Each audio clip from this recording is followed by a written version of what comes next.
La paz de Dios sea con cada uno de ustedes. Dios les bendice, amados hermanos. Si gustas abrir la escritura en el Evangelio de Juan, capítulo 17, vamos a leer del versículo 20 al versículo 23. Juan 17, del 20 al 23. El tema de este día tiene como título Un cuerpo, un propósito. ¿Cómo se llama? Un cuerpo, un propósito. En este pasaje del Evangelio de Juan, en el capítulo 17, queda registrada la oración más larga de nuestro Señor Jesucristo. Seguramente Jesús pasaba horas orando, pero aquí en este pasaje quedaron registradas muchas de sus palabras. Y fíjate que dentro de su oración Él dice: mas no ruego solamente por estos, por sus discípulos, sino también por los que han de creer en mí por la palabra de ellos. Estaba orando por nosotros también, para que todos sean, ¿qué dice ahí? Uno, como tú, oh Padre, en mí y yo en ti, que también ellos sean uno en nosotros, para que el mundo crea que tú me enviaste.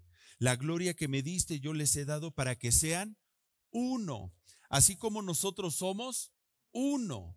Yo en ellos y tú en mí, para que sean como perfectos en unidad, para que el mundo conozca que tú me enviaste y los has amado a ellos como también a mí me has amado.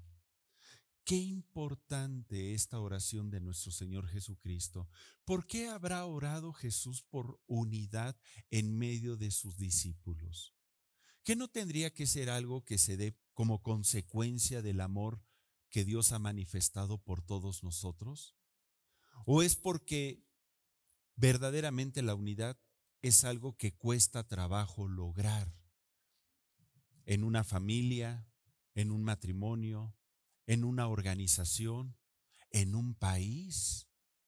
Yo estaba escuchando las noticias de que cualquiera que fuere el resultado, por ejemplo, de las elecciones en Estados Unidos, hay peligro de que haya una guerra civil, porque está el país totalmente dividido. ¿Y qué dice la Escritura? Que una casa dividida no prospera. La unidad es importante. Y por eso Jesús ora para que todos sus discípulos sean uno. ¿Qué te parece si oramos para que esta sea una realidad en nosotros como iglesia? Padre, y ponemos delante de tu presencia esta bendita palabra para que tú hables a nuestro corazón, para que podamos nosotros reflejar la unidad que hay entre el Padre y entre el Señor Jesucristo. Que en el nombre de nuestro Señor podamos nosotros procurar la unidad, luchar por la unidad, mantener la unidad, hacer la parte que nos corresponde como miembros de este cuerpo que es tu iglesia. Gracias te damos, Padre, porque tú siembras este valor y este principio en nuestro corazón, en el nombre de Jesucristo. Amén. Amén. Hace unos momentos estuvimos cantando todos a capela. A lo mejor hasta te acordaste de alguna película, ¿verdad? Y dijiste: ay, vamos a concursar, a cantar a capela, va a salir mi voz y va a brillar en medio de todas. Y a lo mejor empezamos a cantar: el Espíritu de Dios está en este lugar. El Espíritu de Dios se mueve en este lugar. Empieza a cantar. Está. Tú y yo somos uno mismo, y no puedo dejarte, tal vez tú regreses. Una pausa. En ese momento, ¿qué empecé yo a cantar? Una canción del mundo que a lo mejor algunos conocen. ¿Desentoné, sí o no? ¿Te dieron ganas de seguir lo que yo empecé a cantar? A lo mejor dijiste: ay, hermano, pues como que sí me movió el tapete. Pero yo desentoné porque empecé a cantar otra cosa que nada tiene que ver con la alabanza y la adoración a Dios. ¿Y por qué desentoné? Porque en ese momento yo no quise ser parte del grupo, del cuerpo. Yo quise hacer mi santa voluntad, lo que a mí me gusta, que a lo mejor de santo no tiene nada, ¿verdad? Pero no me sumé, no me integré, no quise ser parte del grupo, no quise ser parte del cuerpo. Y rompí la armonía, rompí la unidad y rompí la belleza de la adoración y de la alabanza a Dios. Fíjate todo lo que yo rompí. ¿Sabes que en ocasiones eso mismo sucede dentro de la iglesia? Cuando yo, como parte de la iglesia, no procuro la unidad, sino que ando en mis propios caminos, en mi propia visión, con mis propios anhelos y sueños. Somos llamados todos nosotros a guardar la unidad, pero necesitamos trabajar por la unidad, porque es la única manera en que el reino de Dios se va a poder establecer aquí en la tierra. Todos nosotros somos diferentes. Mira, voltea a ver a tu hermano. ¿Lo ves diferente? Gracias a Dios. Dices, gracias a Dios no se parece a mí. Somos diferentes, pero en medio de nuestras diferencias podemos procurar la unidad. Jesús oró ahí en Juan 17. Oró por la unidad entre todos los creyentes, y no solo por los discípulos que estaban en ese momento con él, sino también por todos los que habrían de creer por la palabra de ellos. En pocas palabras, oró por todos nosotros, por todas las generaciones. Esta oración es una oración que tiene un alcance telescópico. Jesucristo, yo creo que él tenía la posibilidad de ver qué iba a acontecer en el futuro con su iglesia. Y si somos sinceros, todos conocemos de historia, pero vivimos tiempos donde la iglesia está dividida. La primera iglesia que surgió en el libro de Hechos no se mantuvo como tal. Hoy en día escuchas hablar de muchas iglesias, y no me refiero a las iglesias locales que forman parte del cuerpo de Cristo, en cada iglesia donde se alaba a Dios, sino de las posturas doctrinales y de los diferentes movimientos e incluso religiones que han derivado de esa primera iglesia. ¿Y cuántas guerras no ha habido por causa de la iglesia? Porque no ha habido una unidad dentro de la iglesia, porque cada quien ve las cosas de manera diferente. La unidad es fundamental, no solo como testimonio al mundo, sino para que podamos cumplir el propósito de ser una iglesia sana y creciente. Ese es nuestro llamado. ¿Sabes por qué luego mucha gente no se acerca a la iglesia? Porque dice, pues es que, ¿cuál iglesia? ¿Cuál de todas las iglesias? La iglesia está dividida. Cada una proclama tener la verdad, que se me hace que nadie tiene la verdad. Y la gente dice, para ser parte de eso, mejor me quedo como estoy. Así estoy más cómodo. Hoy yo quisiera que pudiéramos hablar 3 principios claves para vivir en unidad y vivir esta oración de nuestro Señor Jesucristo. Que podamos comprender que tú y yo somos llamados a guardar la unidad y ser parte del cuerpo de Jesús. Primer clave, la unidad refleja la naturaleza de Dios. Repite conmigo, la unidad refleja la naturaleza de Dios. Seguramente tú has leído en Deuteronomio 6, donde dice, oye, oh Israel, el Señor nuestro Dios, el Señor, uno es. Nuestro Dios es uno. Padre, Hijo y Espíritu Santo. Y los tres son uno, una unidad perfecta. Por eso te digo que la unidad refleja la naturaleza de Dios. En el corazón de Dios no está la división, está la unidad. El enemigo viene a matar, a robar y a destruir y arrancar la fe del corazón de nosotros para sacarnos de esa unidad. El enemigo trata de romper tu relación con Dios para que no tengas unidad con el Creador. En el momento en que tú doblas tus rodillas y te encierras en tu aposento y empiezas a clamar, empiezas a tener comunión, unidad con el Espíritu de Dios. En el momento en que tú amas a tu hermano y lo bendices y le sirves, estás procurando la unidad. La unidad refleja la naturaleza de Dios. Dice en Juan 17:21, para que todos sean uno, como tú, oh Padre, en mí y yo en ti. Fíjate qué importante. El Padre en Jesús y Jesús en el Padre. Podríamos decir, son uno, un mismo corazón, una misma visión, una misma voluntad, un mismo sueño. Esa unidad podemos aproximarnos un poco a su comprensión dentro del matrimonio. Y digo que nos aproximamos porque luego dentro del matrimonio lo que más hace falta es unidad, ¿verdad?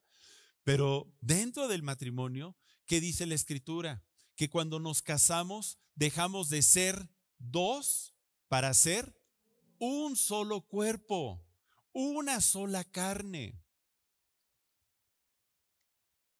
Y cuando somos uno, yo ya no pienso en mi bien personal, pienso en el bien de mi cónyuge.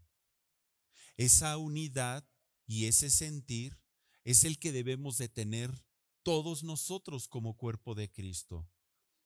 Yo vengo aquí a la iglesia no para ver qué obtengo, qué gano, qué saco. No, yo vengo aquí a la iglesia para darme, para ayudar, para bendecir. Yo vengo aquí a la iglesia para ofrecerle al Señor mi alabanza.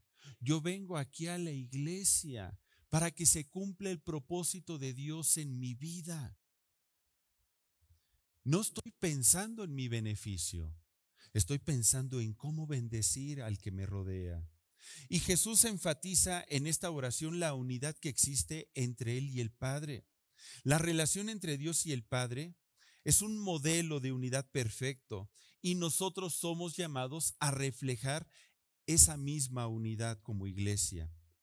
En este pasaje que acabamos de leer, la palabra uno en griego es en, que significa ser uno en esencia y en propósito.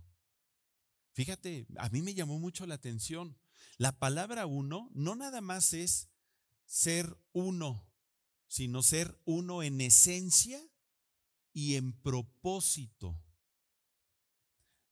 No significa uniformidad, sino una armonía en medio de la diversidad.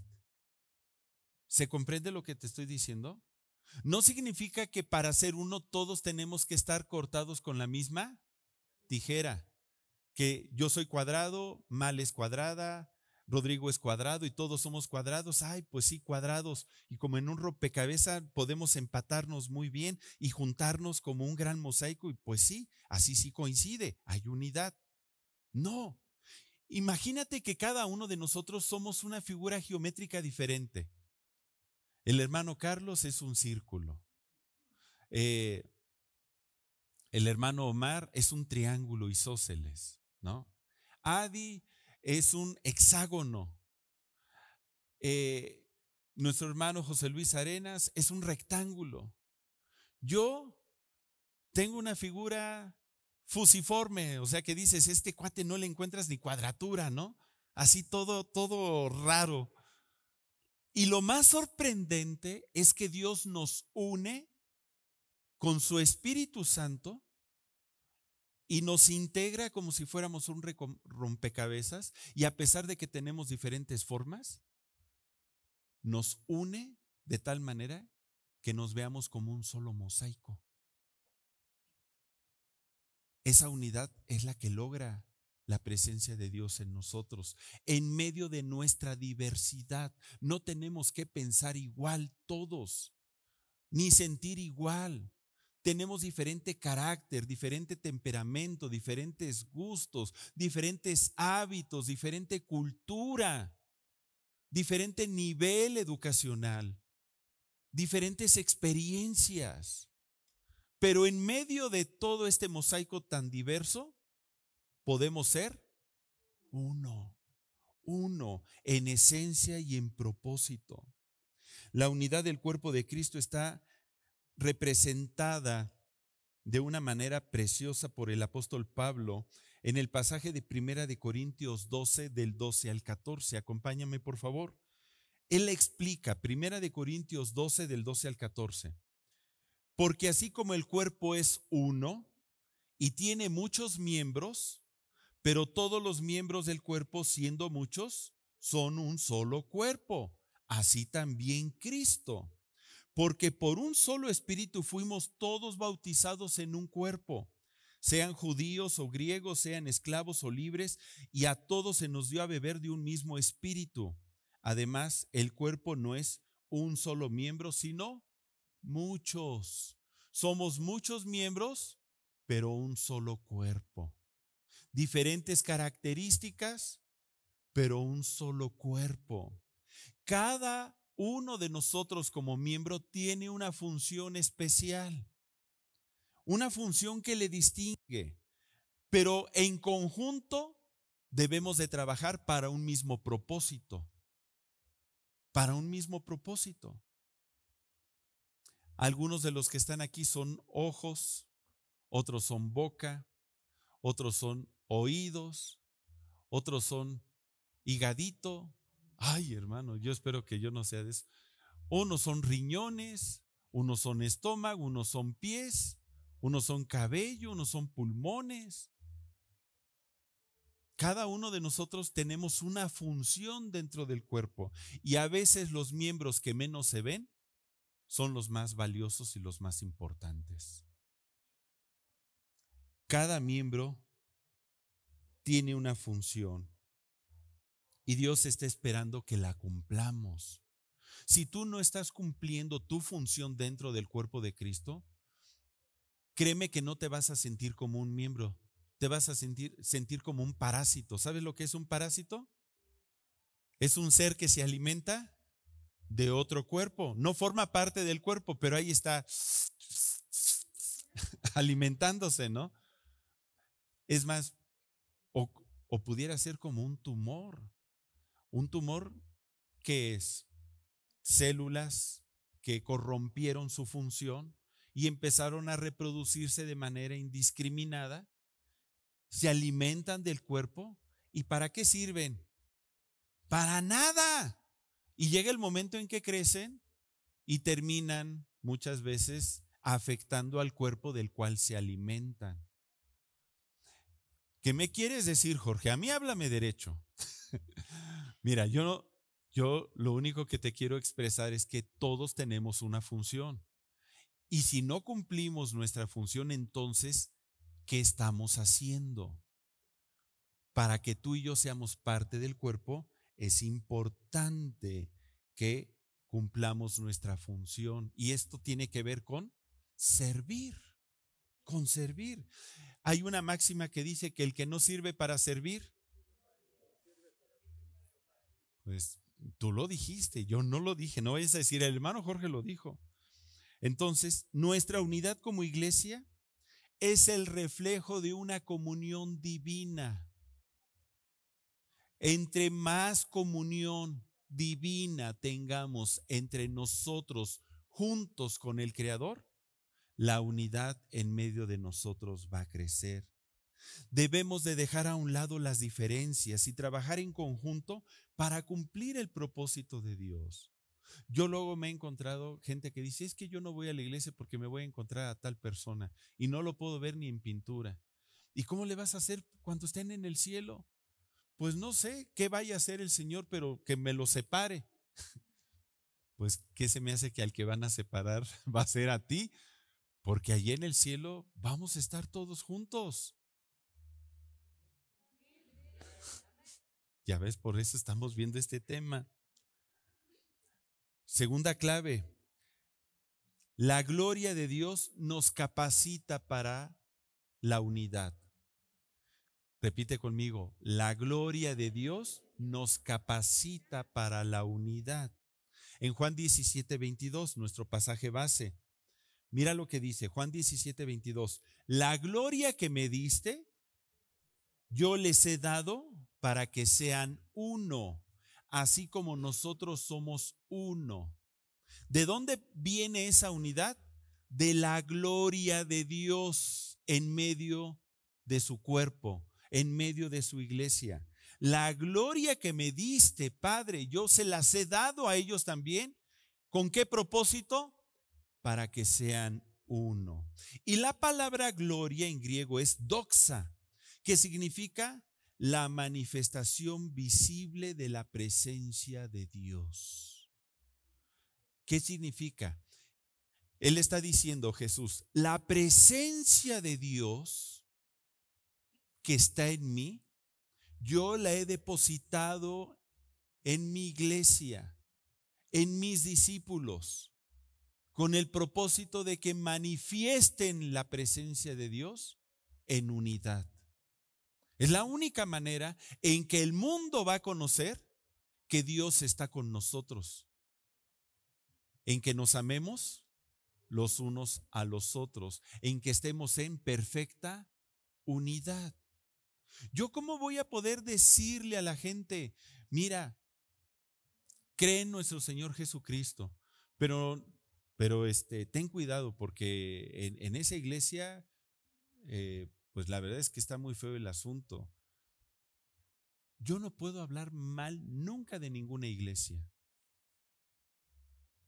Yo lo que debo de procurar siempre es que las personas que no conozcan de Jesús puedan tener una experiencia de conocerlo al invitarlo a la iglesia. Si es en tu iglesia local a la que asistes, gloria a Dios. Si no le queda cerca, involúcralo en una iglesia, pero que tenga la oportunidad de conocer la presencia de Dios, su gloria en medio de la congregación. Esto implica que la unidad no es simplemente un esfuerzo humano, sino que es un don divino. Cuando hablaba Jesús de que la gloria que me diste yo les he dado para que sean uno, está hablando de que es un don divino. La unidad es un don alimentado por la presencia de Dios en nuestra vida. Es por eso que cuando oramos juntos, la unidad se perfecciona en medio de su iglesia.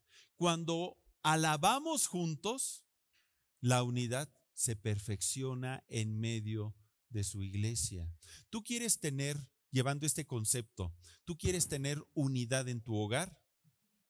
¿Qué crees que necesitamos?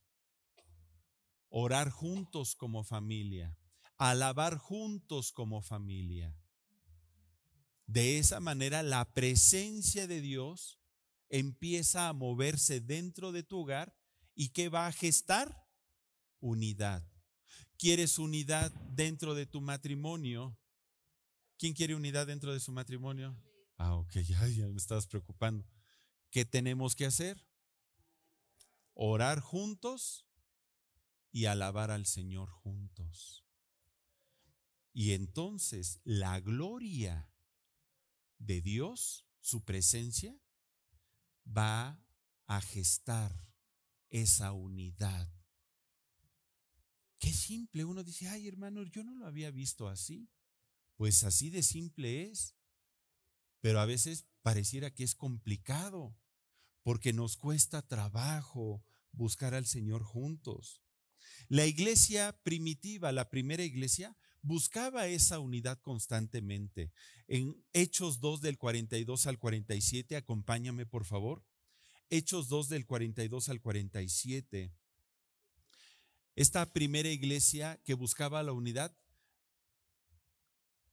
vivió un crecimiento explosivo y no fue por sus propios esfuerzos, sino porque la presencia de Dios estaba ahí, el Espíritu de Dios se movía en medio de ellos. Dice la Escritura, Hechos 2 del 42 al 47. Mira qué bonito. Y perseveraban, repite conmigo, perseveraban en la doctrina de los apóstoles, en la comunión unos con otros, en el partimiento del pan y en las oraciones. Y sobrevino temor a toda persona, y muchas maravillas y señales eran hechas por los apóstoles. Todos los que habían creído, ¿cómo estaban? Juntos, y tenían en común todas las cosas, y vendían sus propiedades y sus bienes y los repartían a todos según la necesidad de cada uno. Y perseverando como unánimes, ¿cada cuándo? Cada día en el templo y partiendo en el pan en las casas, comían como juntos con alegría y sencillez de corazón, alabando a Dios y teniendo favor con todo el pueblo. Y el Señor, ¿qué hacía? Añadía cada día a la iglesia los que habían de ser salvos. Es lo que te estoy explicando. Esto era lo que vivía precisamente la primera iglesia. Esa gloria de Dios manifiesta de la presencia en medio de su pueblo, y eso movía la comunión, el querer estar juntos, el convivir, el comer juntos. Eso trae unidad. Eso habla de que estoy en paz con mi prójimo. Y el Señor añadía cada día a la iglesia los que habían de ser salvos. Es la gloria de Dios entonces la que nos capacita para vivir en armonía y en unidad. Y última clave, tercer clave, la unidad testifica al mundo del amor de Dios. La unidad testifica al mundo del amor de Dios. En Juan 17:23, ahí en nuestro pasaje base, Juan 17:23 dice: yo en ellos y tú en mí, para que sean perfectos en unidad, para que el mundo conozca que tú me enviaste y que los has amado a ellos como también a mí me has amado.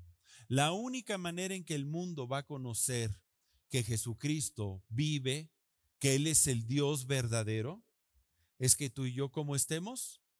Perfectos en unidad. Y la palabra perfectos en griego es teleio, que significa completos, llevados a su fin. Nuestra unidad en Cristo tiene entonces el propósito de que el mundo conozca a Jesús. Como iglesia, una iglesia que vive en unidad, no solo verá un grupo de personas trabajando juntas, sino que podrán manifestar el amor de Dios a través de todas sus acciones. Dice en Juan 13:35, en esto conocerán todos que son mis discípulos, en que tuviereis amor los unos con los otros. La unidad es una señal de que Dios está en medio de su pueblo. Y cuando la iglesia y sus miembros se aman y se procuran, en ese momento podemos decir que Dios está en medio de nosotros. Y ¿sabes que necesitamos trabajar en esta unidad? Sabemos que es un don, pero nosotros debemos de procurar la unidad. Yo te invito a que participes de las actividades que se desarrollan dentro de la iglesia. Tienen el propósito de ir gestando esa unidad. Si hacemos una actividad para matrimonios, si hacemos una actividad para varones o para mujeres o para muchachos, procuremos participar, porque de esa manera nos vamos a ir integrando. Ahora, también es importante que nos demos cuenta que para poder gestar la unidad, todos nosotros debemos de comprometernos. Y tú y yo formamos parte de esta iglesia, de esta casa. Dios nos trajo a esta tierra prometida y nos la trajo, y Dios nos la está obsequiando a todos nosotros, pero requiere también cuidados y requiere mantenimiento. Yo te invito a que no esperes a que se organice lo que es un rol para poder participar de las faenas de limpieza o de mantenimiento de este lugar, sino que tú te animes y ven los sábados de 9 de la mañana más o menos a 11 de la mañana, regalas 2 horitas de tu tiempo y nos ayudas. A lo mejor dices, hermano, pero ¿yo qué puedo hacer? ¿Me vas a poner a paliar toda esa grava para llevarla hasta allá? No, esa déjala ahí. Y entonces, ¿qué puedo hacer? Pues mira, ven y créeme que hay muchas cosas que todos podemos hacer. Todos podemos hacer. No te vamos a poner a cargar bultos de cemento y no. Vamos a poner actividades acorde a lo que tú puedas realizar. Pero lo importante es ser parte del cuerpo, ser parte del equipo. Y vamos a tener este mes una tardeada de alabanza. Este mes que viene de noviembre no vamos a tener desmañanadas. Noviembre, diciembre y enero, al menos estos 3 meses no vamos a tener desmañanada porque pues se empieza a sentir el frío. Lo que vamos a procurar es tener por la tarde tiempo de oración y de alabanza, pero no cesar de tener esa actividad que trae unidad dentro de nosotros. Y el horario que vamos a escoger, tampoco no queremos hacerlo muy noche, porque también desciende la temperatura, entonces lo vamos a hacer a las 4 de la tarde. El sábado, el primer sábado del mes de noviembre, te invitamos a la tardeada de alabanza a las 4 de la tarde aquí, tener un tiempo de oración, un tiempo de exaltación al Señor. Hermano, pero a esa hora yo como, mira, recibe el alimento espiritual y ya después llegas a tu casa y comes. O almuerzas tardecito, te vienes a alabar al Señor y llegas a rematar a tu casa y nos invitas a todos, ¿cómo ves? ¿No? Entonces, yo te invito a que podamos participar y cierra tu Biblia, vamos a orar para que podamos poner todos por obra esta palabra. Padre, y te damos gracias por la oportunidad que nos has dado de poder escudriñar tu palabra y dejar que tu Espíritu Santo hable a nuestro corazón. Cada uno de nosotros somos un miembro importante dentro de tu iglesia. Permite que podamos funcionar como tal y que cumplamos el propósito de procurar la unidad en medio de nosotros. Siembra tu amor, tu corazón en cada uno y que podamos, Señor, hacer la parte que nos corresponde. Yo bendigo la vida de cada uno de mis hermanos y te doy gracias por lo que tú depositas en nuestros corazones. Permite que esta unidad la podamos procurar en nuestro matrimonio, en nuestra familia, en cada área, Señor, donde estemos participando. Ya nos has dado las estrategias y nos muestras cómo alcanzarla. En el nombre de Jesucristo. Amén. Amén. Pues la paz de Dios sea con cada uno de ustedes, amados hermanos. Reciban un abrazo de todos nosotros. Que tengan una semana excelente y abrígate. Y vente abrigado. Si tú te vienes bien abrigado, mira, el viento nos hace lo que, ¿cómo dicen? Lo que el viento a Juárez, no. Bueno, más o menos. Nos la vamos a pasar bien. ¿Sale? Hasta luego. Dios les bendice, hermanos.